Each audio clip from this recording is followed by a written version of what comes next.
Happy Gilmore 2 was a film made for the fans to have a real nostalgia trip to. But in between the 72 cameos and references to the first film, they forgot something really important. Craft a story that stands alone and not just sell the original.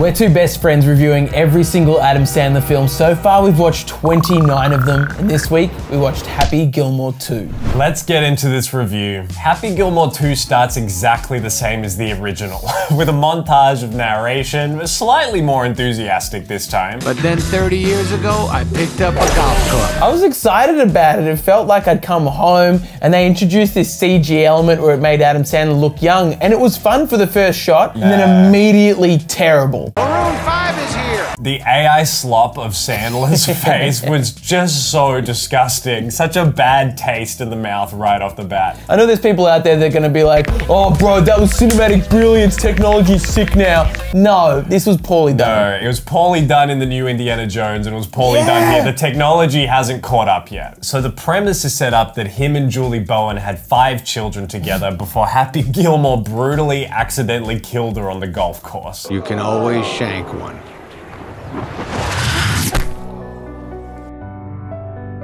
I personally love this scripting choice. I thought it was really funny. It took me by surprise. Yeah. I liked it. I thought it was bold. But I also thought it was a bit tacky that they were just like, all right, he's a loser alcoholic now. He's just fallen into this big slump and he's just a schmuck like usual. But it made sense for him to not be the hero and start again from the ground up. I liked it. It harkened back to the original. Little did I know the entire movie would just be them harkening back to the original though. The little bits of originality here is that his only daughter, amidst 4 other sons, is a really good dancer and it's gonna cost like $300,000 to send her to a good dance school. This was a moment where I thought, oh, we're gonna get somewhat of a deep story where he really is gonna try hard to be this fantastic father. And then they pretty much just dumped it and then referenced it loosely throughout the film. Yeah, all they needed was an excuse to get Happy back on the golf course. He's gonna lose grandma's house again. The f***ing Sandler family reunion, bro. Oh, Holy seriously, shit. every single one of them was in it. Despite Julie Bowen being brutally murdered earlier in this film, we still get her coming back to Happy in his happy place. Yeah, which they actually addressed was a little bit distasteful. They actually really updated the happy place. I can't believe that me in cheap lingerie carrying 2 pictures of Moosehead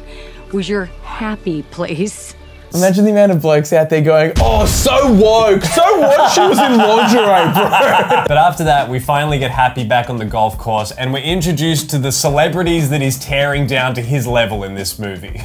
I hated this so much. This was such poor casting. The whole writing of this was so bad. Yeah. They were just 3 unlikable people that didn't have any chemistry of being 3 friends. It just sucked on the whole. But they also introduced a lot of like podcast hosts and like Sean Evans. Like it was so afraid of existing in its own world that it felt really desperate that they were reaching out to all of these different characters and people in real life to be a part of this movie. Trying to make it more of an event than a story, but it's like the story is what works about these films and it was just not there. It felt very much like most of the recent Marvel films coming out. A lot of cameos, a lot of nods to other films, and ultimately it leaves you feeling empty at the end of the watching. Yeah, it just reminds me that I'm living in the real world, not getting away to this movie. Like the original one did so well, you could just live within that movie. And it was small. This one felt so massive. Yeah. For a movie about golf, it felt like Space Jam 2, if anyone sadly watched Space Jam 2. Just such a missed opportunity to do something great and trying way too hard to please everyone. Yeah. But back on the golf course, Happy Gilmore is now not a good golfer. He is a rancid drunk, rolling all over the course, and for someone who is filled with guilt for killing his wife, recklessly drives the golf cart off a cliff.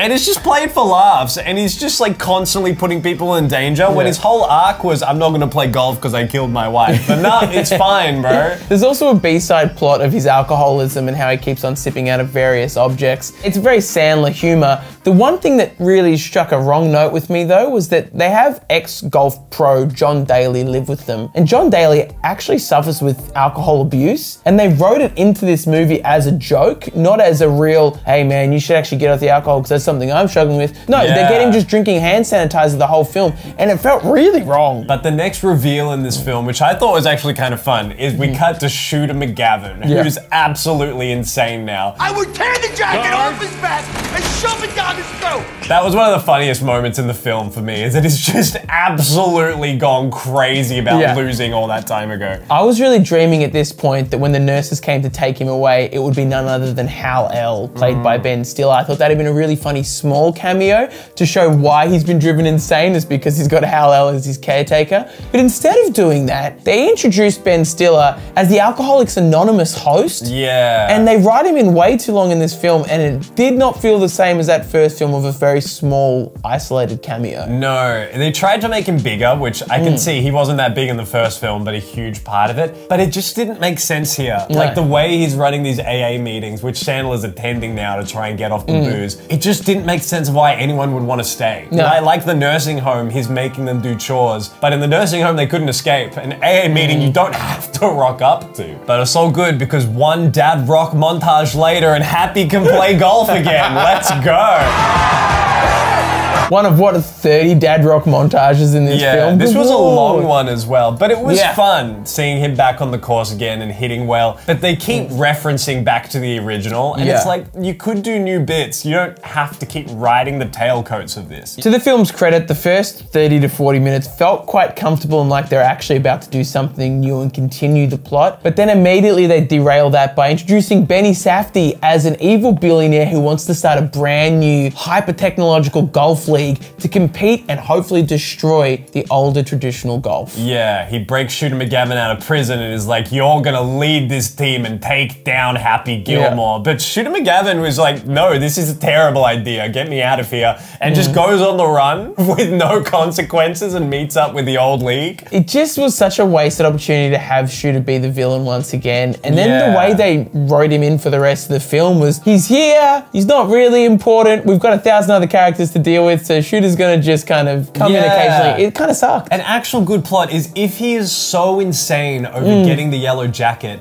why not compromise his golfing values and join the Maxi golf team and turn to the dark side because he wants the yellow jacket? But no, it's all but forgotten, and he's just more or less a side character, unfortunately. And the scene where Happy and Shooter reunite is exciting. We saw it in the trailers. But what ends up happening, they're fighting around the tombstones of very real dead ex-cast members from the original film, and it felt so distasteful. Instead of a walking montage where Happy's just paying his respect to all these people like Chubbs, they're just fighting on their graves, and it felt wrong. Maybe they could come together out of respect for the dead, but no, we're just shoving in their names for the sake of making references to them. So we get Sandler back into the golf tour to start making his money for his daughter, but at the memory of his wife, she starts popping up in his vision. The trauma's haunting him, so he starts getting back into his drinking, and he falls off the wagon once again. Yeah, he won $497,000, but was taxed $500,000, so he's got to go back and play more golf. And I'd like to tell you that I knew more about this plot, but every single plot note that I have is just cameo appearance and reference appearance. This movie gets so convoluted with callbacks to the old film that it's hard to discern where they're going most of the time, besides that they're eventually going to compete in this new league. I could very much rely on the knowledge of the past film that they were just going to go back to Happy needing to win a game of golf, and that would solve the entire plot. And I mean, that's pretty much exactly what happens. He gets back on the bandwagon and starts playing good golf again for the big competition. This movie ends up becoming kind of a love letter to the golfing world, which I didn't want. There's this real narrative of new tech versus old tech where Maxi Golf is just a f***ing circus. They're like adjusting people's ligaments so they can twist their bodies and whack the ball harder. They're doing golf holes on ice and spinning fire structures, and it's so much. Also, relying on real world golfers to act and do funny bits made me want to die. You guys get these clothes from the Lost and Found at Comic-Con? Did you get these melons from your mom? Hey, don't twist my boy's titties. Those are my titties. Oh, f***. Guy Fieri's in this. Why was Guy Fieri in this? And they gotta rehash the alligator bit, but they just have Eminem get eaten by alligators. And no one seems to care that a man's just been ripped to shreds. Because you can't care. Because this is one of 74 cameos of big stars, and none of them are of note. If you have all these cameos that make up the entire cast, then no one's a cameo anymore. Yeah. And so, just like the original movie, we get to the final tee-off on this moving structure platform that Benny Safdie's speeding up with his remote. It was just a big CGI nightmare, but of course it comes down to Gilmore needing to make a putt, much like, if you remember, the first movie's plot. What do you think happens? He makes that putt, and against all odds, he makes it in, baby.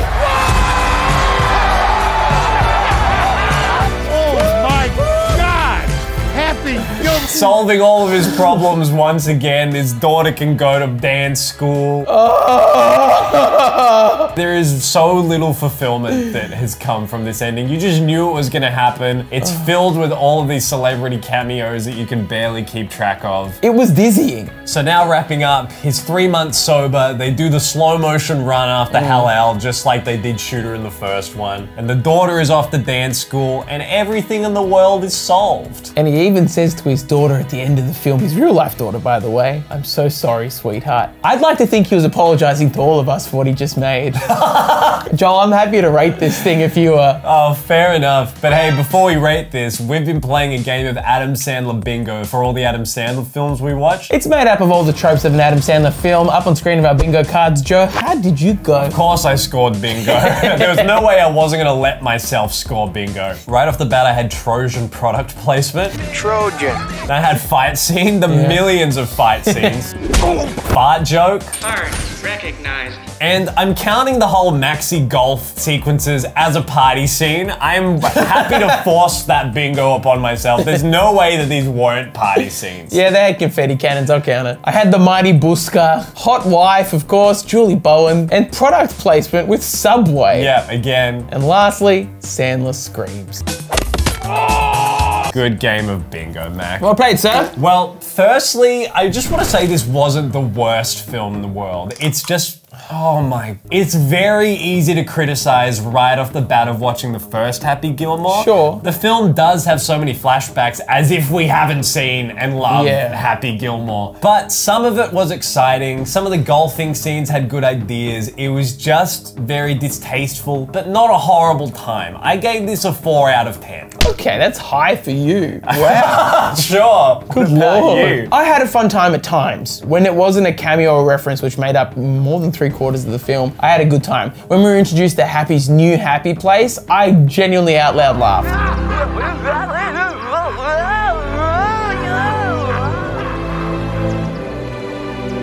I liked seeing John Lovitz again, he was fun. As much as I don't like Rob Schneider, seeing a Rob Schneider, you can do it moment. You can do it!